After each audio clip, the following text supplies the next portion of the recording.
Hola amigos, welcome to Que Soy Yo, Testimonios del Otro Lado, the podcast that dares to ask what prayers we whisper when the shadows whisper back.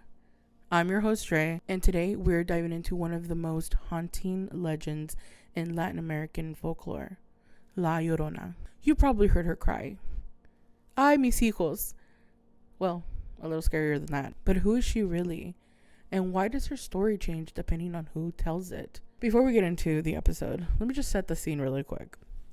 I'm sitting in my apartment in the living room by myself. My sister is asleep, and it's pretty late, so it's a little creepy right now, but I guess you could say the setting is a little appropriate for the storytelling. So I'm probably going to creep myself out, but it's okay because you're here with me, right? So let's just go ahead and jump in and start with the version that we know the best. La Llorona is the ghost of a woman who essentially drowned her children. Some say in a fit of rage, others will say out of despair. After realizing what she's done, she dies, either by suicide or by punishment, and she is cursed to wander the earth, crying, searching for her children. She's often used as a cautionary tale. Don't go out late at night or La Llorona will get you. But this version is just the beginning. I've noticed, and when I've asked other family members or friends about their experiences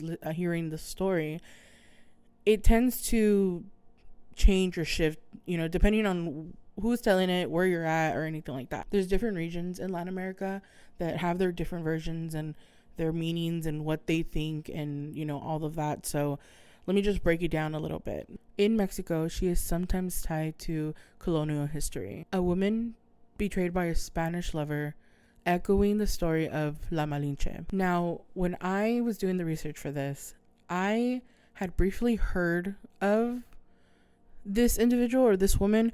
I didn't know her name was La Malinche, but when I started reading about her, I knew that I had heard her story before, but I didn't know any specifics about her. I was a little surprised when I started to learn all this stuff about her and what her role was and who she was serving. La Malinche was born in the 1500s in the region of the Yucatan Peninsula. It is not known if she was sold or kidnapped, but around the age 8 or 9, she was enslaved and forced to perform domestic tasks like cooking, cleaning, and maybe even sex work. Around 1519, La Malinche's life drastically changed with the arrival of the Spanish conquistador Hernán Cortés. Cortés was given a peace offering of 20 women, and among those women was La Malinche.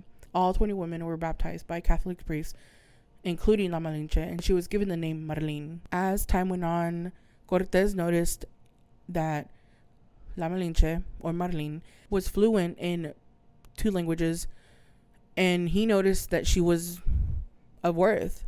So he essentially made her his right hand. She helped translating with Aztec leaders and ultimately assisted in the killing of Montezuma. This led the Aztec people to believe that she single-handedly brought this doom upon her people for her own personal gain. Here's where it kind of gets a little messy, because she had a child with Cortés, and he kind of had to boot her out of his home because his wife was on the way from Spain, and he ended up arranging a marriage to one of his noblemen. With this arranged marriage, she climbed several social classes, had a child with this nobleman, and ultimately died a wealthy free woman. I found this story to be intense and kind of sad, but it was also kind of crazy how she came from nothing to being enslaved to being a right hand of a conquistador and then dying a wealthy woman. So her storyline was just kind of crazy to learn about. In Guatemala, she's seen as a warning spirit, appearing before danger strikes. Some of the stories in Guatemala describe her as a woman who drowned her children to cover up an affair. In Venezuela, she punishes men, becoming a symbol of vengeance. And again, in Venezuela, she is tied to colonialism and the grief for the murdered children. Each version reflects the fears and the value of its culture: betrayal, motherhood, justice, and grief. La Llorona isn't just a ghost or an apparition. She's also viewed as a symbol and is associated to some aspects of psychology. we have grief and guilt. Her endless cries represent unresolved trauma. When it comes to motherhood, she is the dark mirror of a nurturing mother. This was another thing that I found significantly interesting when I was doing the research for this. And I guess in hindsight, I might have understood what that meant, maybe heard it be described a certain way, just differently. But it was interesting to find out some of these things. But what I found was the nurturing mother archetype embodies compassion, caregiving, and the natural drive to support life, including both physical and emotional nourishment. In contrast, a dark mirror of the nurturing mother portrays a relationship dynamic where the mother's perception of her child is critical, warped, or missing altogether, resulting in feelings of shame and an unlovable self instead of the affirmation that a child requires to build a healthy self-image. And finally, as a symbol for colonialism, in some versions, she is the metaphor for indigenous suffering and betrayal. Circling back to the story that we heard earlier about La Malinche, she is also a warning for choices, consequences, and the weight of sorrow. So I personally don't have any stories to share as far as having like an encounter or hearing her, which I hope I never do. One story that my grandma did share with me when I was younger, and I had to ask her about it recently because I knew I wanted to tell it on here, but she did share with me that when she lived back in Mexico, and she was the baby of her family, so she was the last one to leave her home. One of her brothers was visiting. He was always confined to a wheelchair from an early age. Throughout his visit, he spent a lot of time with my grandma, and they kind of just hung out and, kind of just chit-chatted. So this one night, they were up really late just talking. And for some reason in Mexico, I guess back in that time, it was super normal to have like your windows open, even late at night. Kind of crazy, but whatever. So they're just there talking, and out of nowhere, my grandma hears this loud wailing scream, "Ay, mis hijos!" And this, of course, scared them. And my grandma ran. And by the time she got to the living room, she forgot about my uncle. And he couldn't move. He was in a wheelchair, and he had trouble with his arms too. So it was not possible for him to even leave the room. So when she tells the story, it's kind of funny to her, and it's kind of just sad, but it's crazy. Like, that was the one time that she experienced that. And when my tío Chito was still alive, she had talked about it, and he did confirm that he also heard it and that he was beyond scared, but he couldn't really do anything about it, and he just had to sit there. But it was just that one time that they ever heard it.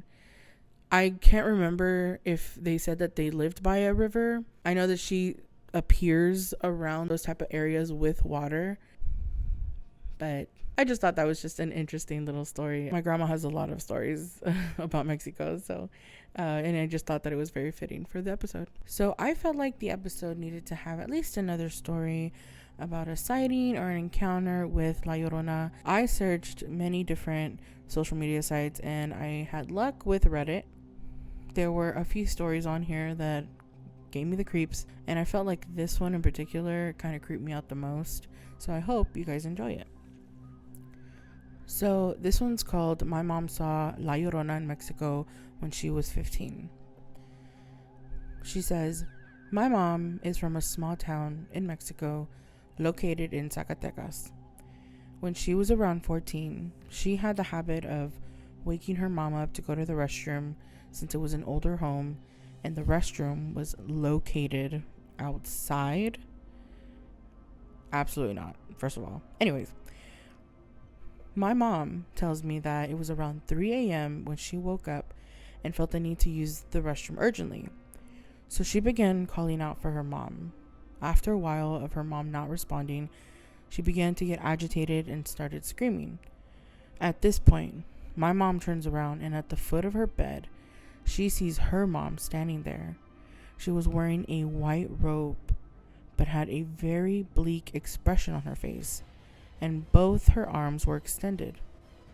My mom said that she suddenly felt extremely cold and a huge sense of dread. She had never seen her mom wear a white robe. That's when she looked down and saw her mom's feet weren't touching the floor. At that moment, she screamed and quickly threw the covers over her head. Her mom, wearing something completely different, runs in to find my mom shaking in her bed. Nobody believed my mom. Everyone told her it was a dream. Until a few days later, there was a power outage.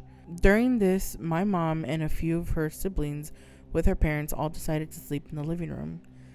At around the same time at 3 a.m., they heard the same undeniable wails of La Llorona down the street. None of them slept that night. Okay, again, the restroom being outside? Absolutely not. I don't think I could survive in Mexico, guys. The times that I've gone, like, it's obviously a lot more modern, but when my mom tells me about the stories of, like, her growing up in Mexico, absolutely not. Ain't no way. Maybe that's just me because, like, you know, we over here, but absolutely not. But isn't that scary? Like, yeah.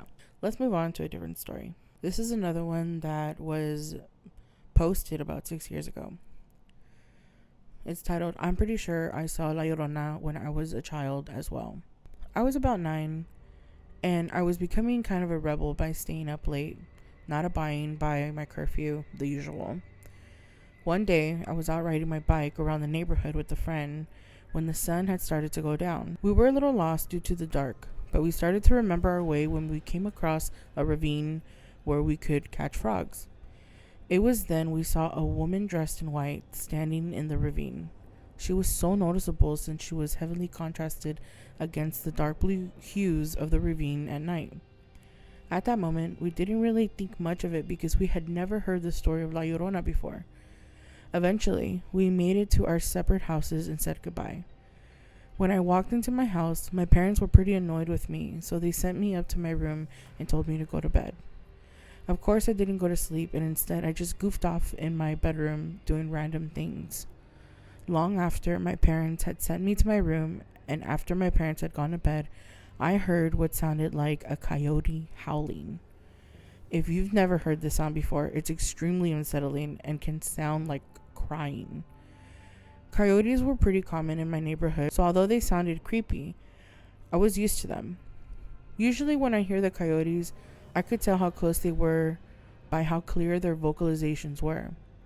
If they were close enough, I'd look out my window to watch them scurry across the road. Sure enough, the coyotes sounded really close, so I looked out my window to watch them. However, when I looked out my window, I didn't see the coyotes. Instead, I saw the same woman my friend and I had seen on our bike ride home. She didn't look up at me or any horror movie stuff like that. She was just walking down the street. It really creeped me out, but like I said, I didn't know who La Llorona was at the time. I didn't tell my parents until much later because I didn't want them to be mad at me for staying up past my bedtime. It wasn't until a few years later that I had heard the story and made the possible connection. Yeah, so that last one, yeah, that was pretty scary. This next one though, honestly, I feel like I've not necessarily gone through the same thing, but I have had those moments where I look at the clock and it's like a specific time and then time goes by and it's still the same time. I think I just shut my eyes and then when I open them again, it's been like hours. So this one's kind of relatable and I feel like I can really connect to this one, just not the Llorona part. So the story goes like this. I remember this night so clear because I was extremely scared. My grandma had this entertainment center in the middle of the living room that had those boxed dome-like TVs with the radio on top of it. It showed a digital time of hour in green. I had trouble sleeping. I kept watching the time go by and nothing seemed to work. The radio read 1:14. I closed my eyes shut to force myself to go to sleep. Then I heard the most chilling thing. Mis hijos, ¿dónde están mis hijos? Her voice echoed in the galeria. I was frozen in place. I started sweating. Everyone was asleep. I looked back at the radio. It stayed at 1:14. There was a scream a minute after, and then it went quiet. Me remembering the legend being told, I was scared shitless and went under the covers and prayed. I tried waking up my oldest brother, but he wouldn't wake up or he would shrug me off. I took off the covers since I stopped hearing her, but on the window I can see someone approaching from the galeria. At this point, I knew my soul left my body. I watched the silhouette of a woman slowly approaching and stopped directly at the window. I looked back at the radio, 1:14 still. I don't know how long I stared out that window. That person didn't move whatsoever, just faced the window. I immediately went back under the covers and whispered to go away. I'm not sure how long this went for. I was drenched in sweat, so I uncovered myself. I looked back at the window, no shadow, no silhouette, just the fence's reflection. I looked back at the radio and the time changed to 2. I think about this experience 19 years later. Logically, one may think it could have been a woman on drugs or drunk, but that neighborhood was a quiet one. As a matter of fact, if somebody were to hear they needed help, everyone will come out of their homes to their aid. The cherry on top is that my grandma's house was built near a creek. Okay, yeah, that settles that. That for sure was that. And I'm so glad my grandma's house is not by a creek, the one that's in Mexico. But anyways, I really hope that you guys enjoyed these 3 stories. I hope to incorporate them the next time I do a solo podcast. They're kind of fun, but I don't like that I'm telling them at 3 a.m. right now. So, but anyways, let's get back to the rest of the episode. One thing we can't forget is Hollywood is good at taking lore and just making something out of it. Sometimes these movies are fire, right? But the movies that I've seen of La Llorona just weren't it. And it might be different for other people, because I know some people can handle horror, some people can't. But the times that I saw these movies, again, they just were not it. And honestly, they just miss out on a lot of like the detail and the lore that it's supposed to be, like, that's essential to the story. But we have seen that this legend has made it into movies, books, video games, and she's also appeared in TV shows like Supernatural and the movie Coco. But no matter how she's portrayed, the core remains: a woman, a cry, and a warning. So who is La Llorona? A ghost? A mother? A symbol of pain? Maybe she's all of them. Maybe she's none. But her story continues to evolve, and we keep the legend alive by telling it. Thank you for joining me on this episode of ¿Quién soy yo? Testimonios del otro lado. If you have a story of La Llorona or any other supernatural experience, let me know. You might hear it in the next episode.